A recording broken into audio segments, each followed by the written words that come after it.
There's a good reason why Doom is regarded as a genre-defining masterpiece of the 90s. During a time when video games were going through a transitional period of being aimed more towards adults, Doom was most definitely one of the leading spearheads of this shift. But honestly, it's a miracle a game like this was created in the time that it was. The 90s was a time where the demonization of alternative media, like violence in video games and TV shows, was used as a scapegoat to try and shift the blame on why kids were behaving badly, because of course you can never blame the parents.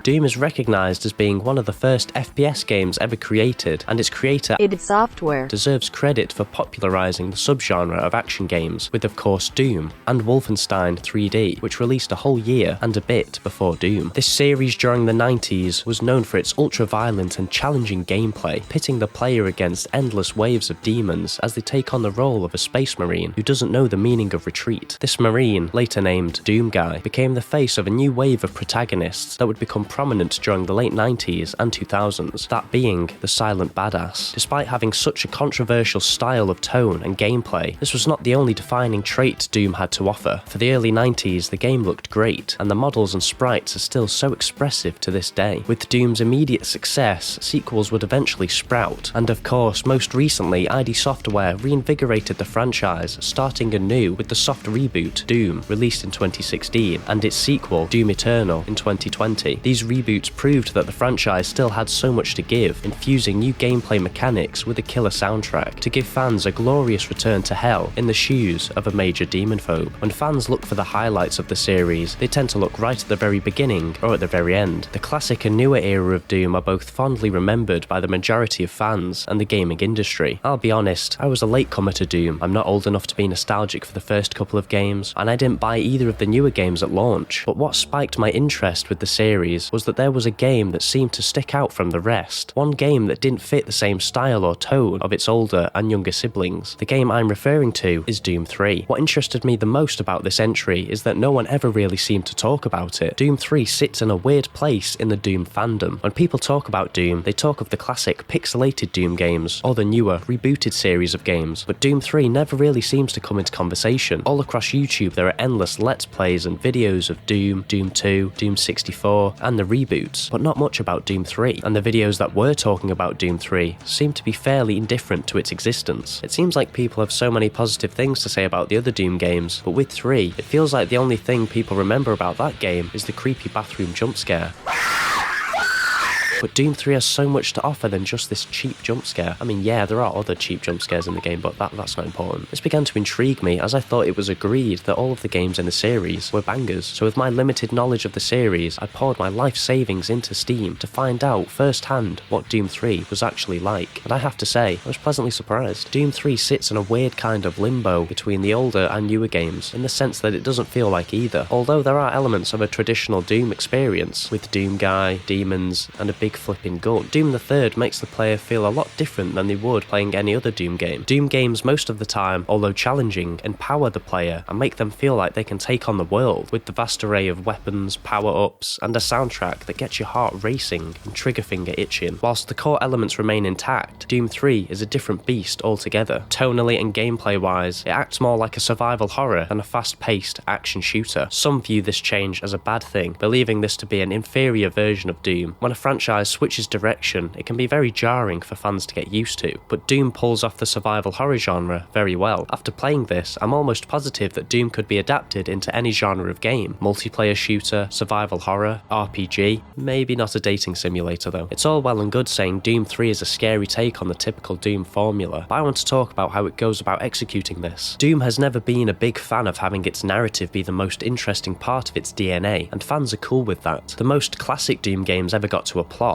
was the instruction manual people got with a physical copy of the games. To be fair to Doom, the two most recent games have expanded the lore of Doomverse, but it never feels like your attention is driven more so towards the story than the actual thing you are there for, the gameplay. Doom 3 very much decides to tell more of a story rather than just have the player rush into mindless action. Gameplay is still a major component of Doom 3, but it does take itself more seriously, focusing on character and including cinematic cutscenes that give this incarnation of Doom a more theatrical feel. Like I said, this game came out before the new new rebooted series releasing in August of 2004, so I had never really delved deep into the lore of the games at this point. The game begins inside a super secret research lab on the surface of Mars, where several Marines are arriving with Elliot Swan, a lawyer sent by the UAC, to investigate strange activity going on within the facility.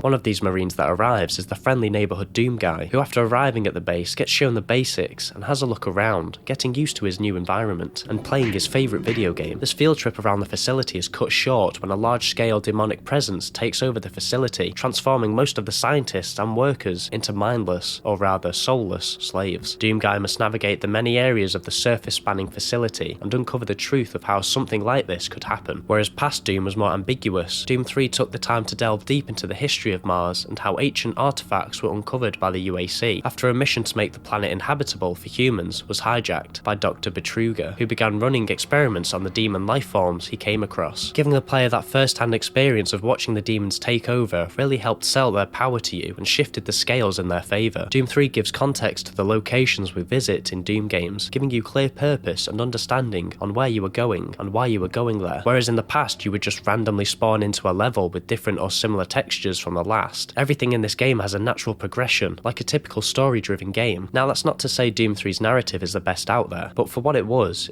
really good at making the Doom universe feel alive. It's one of the things that really helps it stand out from the crowd, and a big reason as to why I enjoyed it so much. The first set of Doom games released in the mid-90s, a time where video games, although started to improve graphically, were still very cartoonish and unrealistic, but that was the charm of classic Doom. Despite the limitations of the software ID had to use, they managed to present this strange and twisted world to the player fantastically, with simple yet effective maps, expressive and varied creature models, as well as surprisingly detailed gore. They had little to work with and still managed to give the games a distinct personality. Compared to classic Doom games, Doom 3 looks completely different in some aspects. The journey from Doom 64 to Doom 3 was a long one. id Software Wanted their next Doom game to be the biggest and baddest they had ever created, and their old reliable Doom engine just wasn't going to cut it. This was when John Carmack, co-founder of id Software and lead programmer, went about creating a new engine that could give the company the necessary tools to make their dream Doom game. This new engine gave Doom a more realistic edge with highly realistic,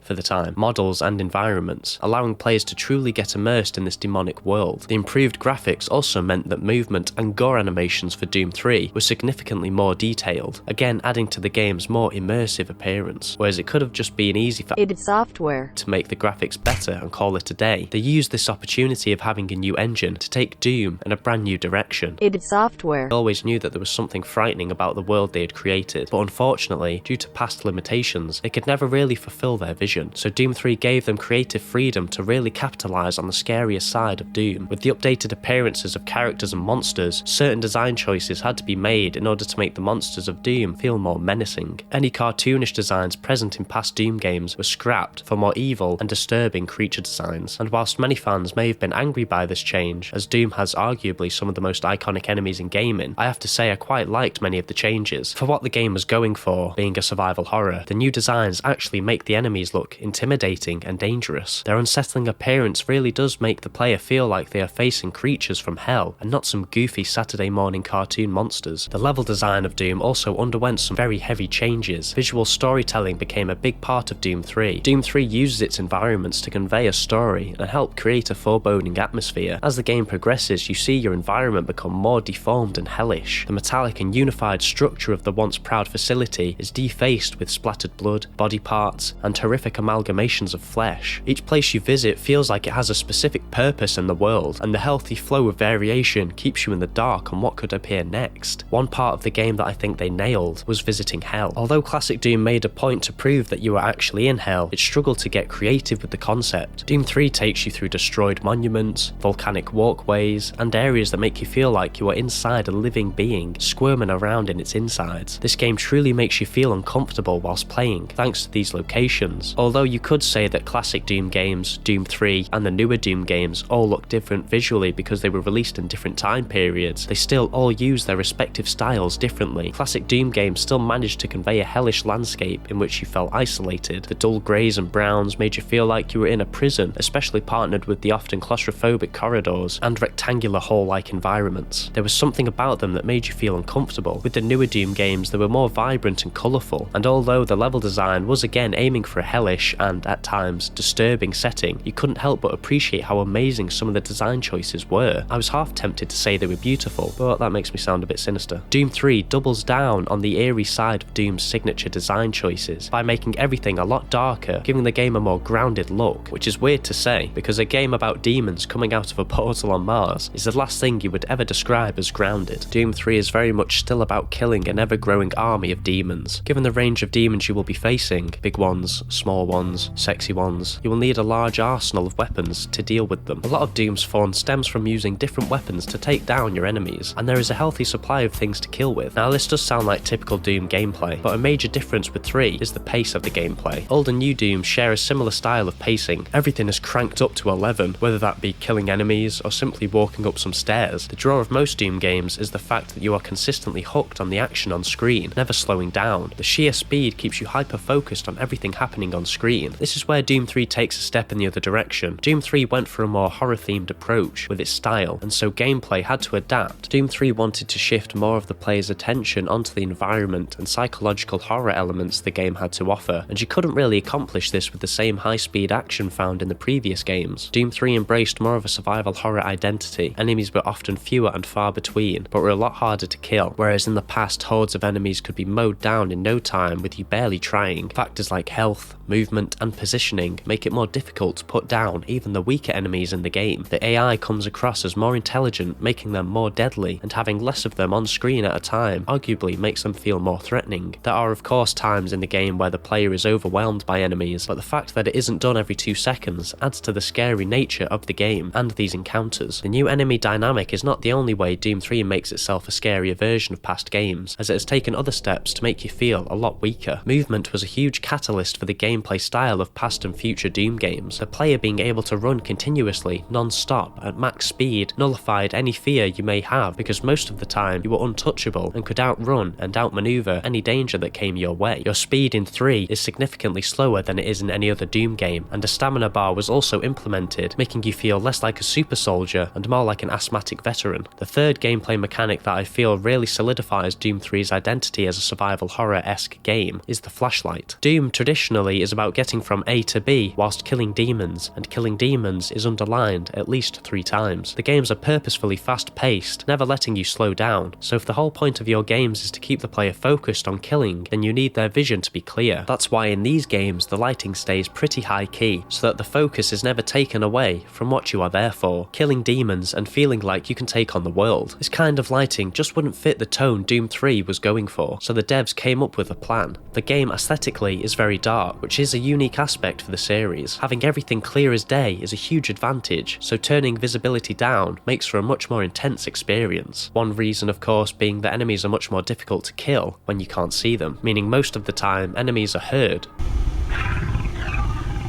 before they are seen, making you feel anxious as you frantically look around, trying to figure out where that growl or screeching is coming from. This was also the first Doom game to give the player a flashlight. Giving the player control over a light source could be seen as an advantage for the player, but I believe it does the opposite. You essentially have to pick and choose what you want to see, and because the flashlight doesn't cover the whole of your screen, it means that there are some blind spots that demons can get through and catch you off guard. The flashlight has a cooldown, meaning you can't just blast it all the time. The dark has always been a scary concept, no matter the scenario, whether you're alone in bed or walking down a dark street at night, and Doom 3 masters using it to scare the player. You can't kill what you can't see. Well, I guess you can if you just spray in every direction, but that's never a good idea.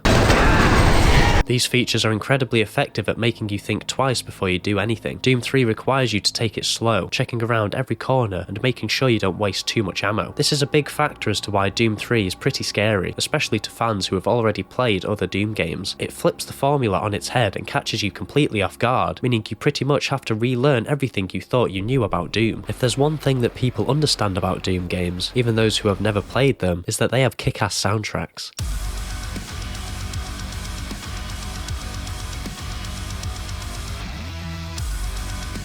While this goes more for the newer games in my opinion, as although classic Doom has some bangers, everyone only ever remembers At Doom's Gate. It's kind of like Doom's version of Sonic's Green Hill Zone, even though real ones understand that Chemical Plant is the best Sonic track. Nevertheless, most Doom tracks are used in the same way, to pump you up. Everyone knows the magic badass music has on your mentality. It often makes you feel like you can accomplish any impossible task, like running a marathon, studying for a difficult exam, or even fighting back the tears as you file for a divorce. Doom games use music to make the player feel elevated above everything else. It gets you into the mindset of a killing machine and makes the enemies feel insignificant and helps keep the pace high. I mean, you couldn't have the player charge at full speed, mowing down enemies, and expect to keep the energy up with a slow dance song. Doom 3, being the cool alternative teenager of the Doom games, as expected, used its soundtrack a little differently. In fact, there isn't really much to label as music in this game, save for the main menu theme, which although is great, is very misleading. It's a song that is easily recognisable as being from the Doom series, just from its guitar riffs alone, but it feels incredibly out of place in this specific Doom game. Main menu themes are meant to accurately capture the tone and themes of the game they are introducing. Some of the greatest games of all time have themes that perfectly encapsulate what they are about. It's almost as if id Software were afraid long-time fans would turn the game off before they've even played it, so they decided to lure them in with a false sense of security with a badass track, rather than a dark demonic one. It gets you hyped for an unfair fight in your favour, and then 20 minutes later you're left crying in a corner.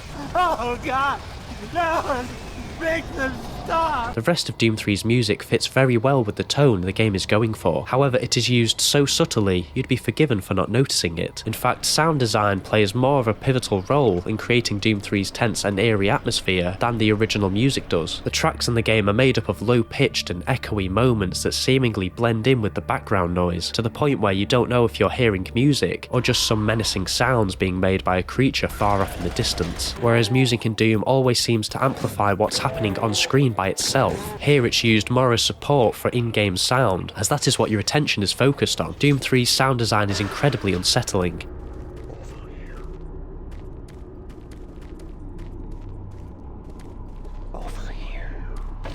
Everything, as you would expect, feels unnatural and makes you feel so uncomfortable. It's not just the noise of the enemies that freak you out either. The environments themselves almost feel alive with a constant stream of echoing hyper-realistic sci-fi sounds. Everywhere you go, you seem to be followed by low humming, almost as if the planet itself is pained by the demonic presence. It even seems like the environment is against you at times, as there are instances where there are so many different noises coming from all different angles, to the point where it becomes difficult to realise if enemies are nearby. In a game where your vision is often obscured by your smart price torch, your ears become just as important to you as your gun, so when both your vision and hearing is being distorted, that's when the game is at its scariest. If only it was possible to smell your enemies.